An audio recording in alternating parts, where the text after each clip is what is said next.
Well, it's the last Monday in March, so what better time than Mock Draft Monday to give you an updated 2016 NFL Mock Draft. This week's edition is a one-round edition with, for the first time, some trades thrown into the mix.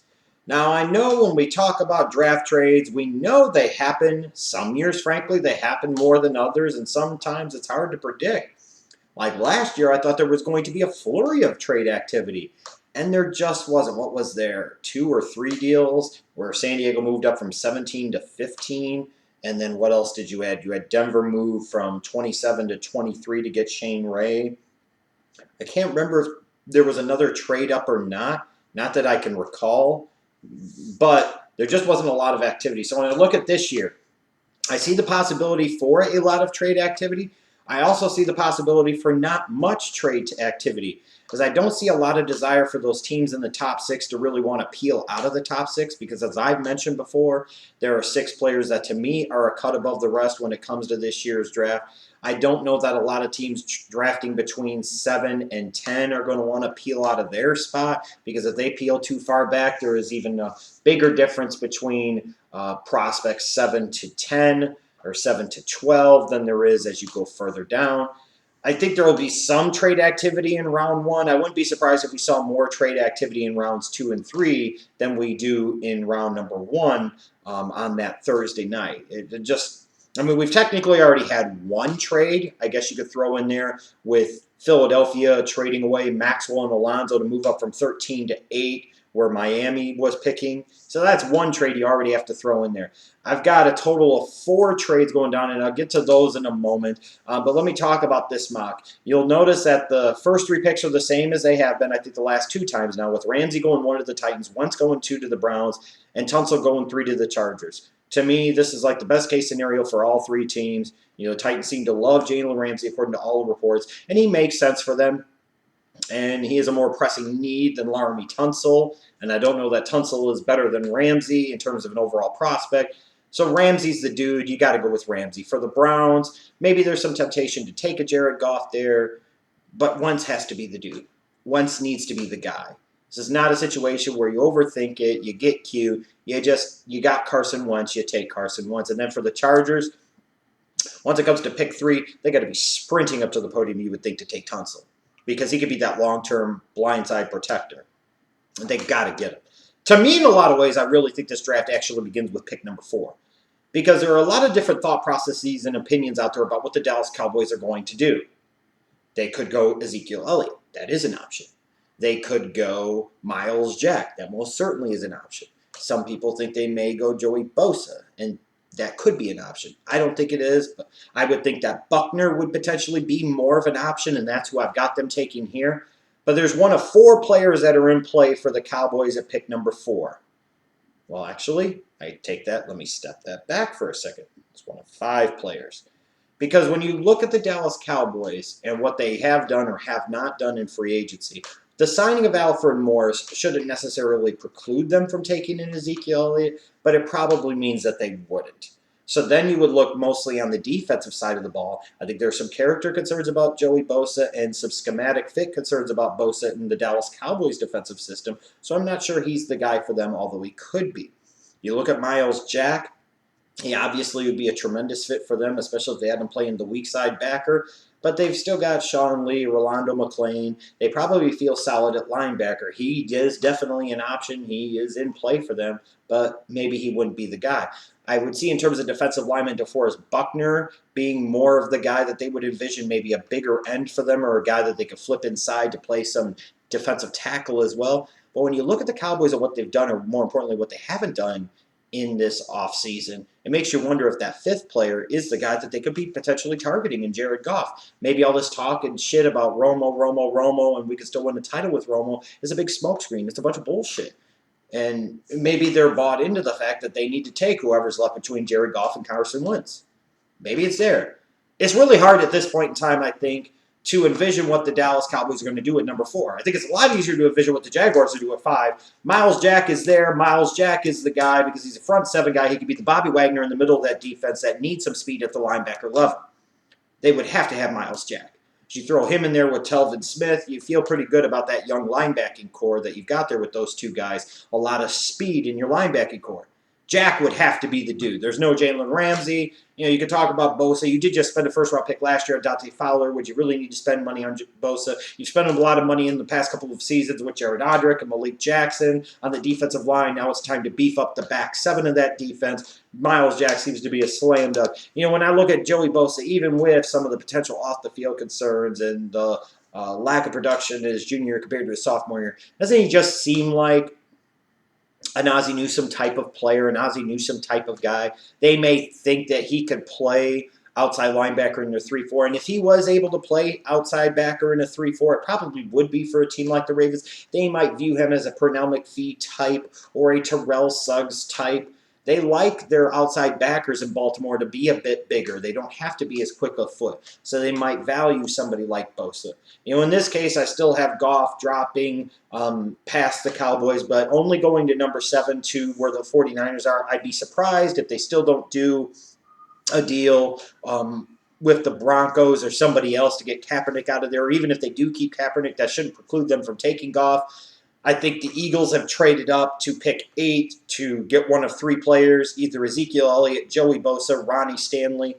In this particular case, Bosa's gone. Elliott and Stanley are there. They probably would value Elliott better, especially with their GM saying that the best running backs tend to be higher picks. It would make sense here. The Bucs, I've got them taking Leonard Floyd, because they might like a linebacker like him that can do multiple things as a sandbacker in their 4-3 defense. They might view him as an Anthony Barr type of outside linebacker. And if he was that type of linebacker at the NFL level in this draft, he most certainly would be worth the top 10 pick. And then I've got the Giants taking Stanley at 10 because Elliott is off the board. Both Buckner and Bosa are gone. Myles Jack is gone. I'm not sold myself, honestly, that they would spend a high pick on a linebacker at this point in time. It's just not something that's been in their history, even though maybe it should be this year. This is a team that brought in Okun and a couple of other offensive tackles in free agency. They might not be that hot on Flowers being a long-term left tackle. They may feel he's better suited to play right tackle. They may gamble on a Ronnie Stanley to try and beef up the protection on that offensive line for Eli Manning at the tail end of his career. The first trade I've got going down are my Bears trading down from 11 to 17 so Atlanta could move up and take Darron Lee. This is not me just saying this because I want the Bears to do this, even though it wouldn't be bad by any means. And it's not just me giving you some fan-made-up bullshit. When you look at the Falcons and where they're picking at 17, they've addressed the defensive line, some. They've addressed offensive line as well. They've addressed wide receiver as well. They need some speed on their defense. They're lacking speed and athleticism on their defense. And in terms of guys that could potentially make a ton of sense for them, the guy that makes the most sense for them at that point in time would be Darron Lee. And when you look at between the Bears and the Saints and the Dolphins and the Raiders and even potentially the Rams, there is no way in hell, in my opinion, that he's going to get all the way to number 17. It's just not happening. And I could see a team like the Falcons valuing him, thinking he could be a Bobby Wagner type in the middle of their defense potentially, or worst case scenario, being a really damn good weak side linebacker in their 4-3, and being tempted to go get him. And being willing to give up a second-round pick to move up 6 spots to go get him, because who they might pick at 17. In previous mocks, I've had him taking Jonathan Bullard, and I think that would make a lot of sense, but it still doesn't help the linebacking core very much at all. They need somebody in the middle of that linebacking core that could be that foundation piece, and I think Darron Lee could be that guy, and they need that speed in that defense of Dan Quinn's, and I think it would be incredibly appealing for them to move up. Yes, giving up a second-round pick. Why am I throwing out there a second-round pick? It's not just because it's my Bears and I want to get a second-round pick instead of something else. I'm going off of the traditional trade value charts. You could look it up on the internet and find it for yourself. You'll see that it pretty closely matches up with what I have the Bears and the Falcons doing in terms of the swap of picks between 11 and 17. The Falcons giving up pick 50 in round 2 does pretty much mathematically line up. In terms of the other trades, I've got the Bengals trading up from 24 to 21 to go get Will Fuller. There's probably a lot of fear for them that where they're picking. You've got potentially, honestly, 3 teams in front of them that could target a wide receiver in round 1. People don't talk about Washington doing so, but there's a possibility there. Especially looking to the future with Deshaun Jackson, Pierre Garçon when it comes to salary cap constraints and concerns. Then you're looking obviously at the Houston Texans. A lot of people envision wide receiver being their number 1 need, and frankly, I do too. So they're going to want somebody to go with Osweiler, new running back Lamar Miller, stud DeAndre Hopkins on the outside. They're going to want a speed complement there. And then you look at the Vikings, maybe they're wanting a possession receiver, but maybe they could use another speedy playmaker outside. Maybe they would really like Will Fuller. So if you're the Bengals and you're at 24, knowing that arguably your number one team need is wide receiver, knowing that Corey Coleman is already off the board, the next guy up in terms of a speedy complement that makes the most sense next to A.J. Green in terms of that draft range at that point has to be Will Fuller. And I think if you're the Bengals, you have to be frightened at the thought that he won't get to you. So you got to be willing to go up a little bit. And the Redskins could be looking to accumulate additional picks. That wouldn't surprise me at all. They wouldn't get a lot for this, but they would still get something. And they'd still be able to get a guy that makes sense for them, like Eli Apple. Really, in all honesty, the biggest deal that I have is the Rams trading back up into round one, where the Steelers are to go get Paxton Lynch. One of the areas I envision there could be some movement in terms of this draft is in the 20s. Teams maybe wanting to move up from the lower end of round one up a little bit to make sure they go get a guy. You could have teams wanting to get a second first-round pick here potentially, or peeling back up into round one a second time to get that extra guaranteed year on that rookie deal as much as anything else.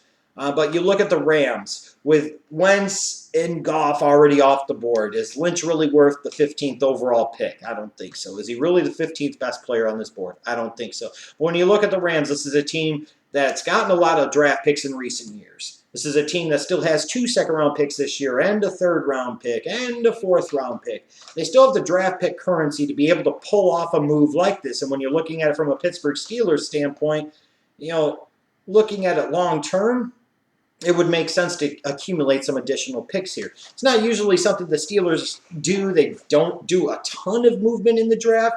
But again, in this position where they're at, I mean, the top 3 corners are already off the board. It would make some sense for them to peel back out of here.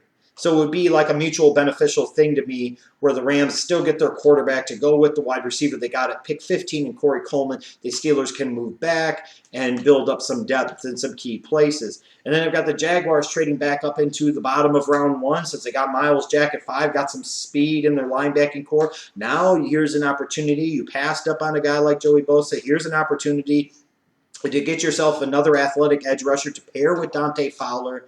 And you feel a lot better about your pass rush if you're the Jacksonville Jaguars with a guy like Kevin Dodd, especially if you're sitting there. He would be a great appealing option for them in the early portion of round 2. But with teams like Dallas picking in front of them in round 2 and Carolina picking in front of them at the tail end of round 1, they probably don't want to gamble on Kevin Dodd being able to make it to him because he very well might not, even with him being an almost 24-year-old prospect.